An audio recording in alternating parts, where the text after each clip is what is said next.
ढोल ताशांच्या गजरात, फटाक्यांच्या आतिषबाजीत युवकांच्या मोठ्या सहभागाने भाजप शिवसेना महायुतीच्या पदाधिकाऱ्यांनी रविवारी दिनांक 17 नोव्हेंबर रोजी दिवसभरात बळीराम पेठ, शनीपेठ, छत्रपती संभाजीनगर, समतानगर, नेहरूनगर भागात रॅली काढली।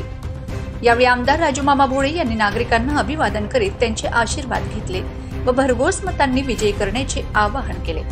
सकाळी प्रचाराच्या पहिल्या टप्प्यात आमदार राजूमामा भोळे यांनी जिल्हा परिषदेच्या पत्र्या हनुमान मंदिर येथून प्रचार सुरू केला। त्यानंतर तहसील कार्यालय गल्ली, ब्राह्मण सभा गल्ली, गुरुनानक नगर, काट्याफाईल, गवळीवाडा, बळीराम पेठ मार्गे माजी नगरसेवक कैलास सोनवणे यांच्या घरी भेट देऊन समारोप केला। दरम्यान आमदार राजूमामा भोळे यांनी माजी उपमहापौर करीम सालार, दिवंगत हाजी गफ्फार मलिक यांच्या घरी भेट दिली।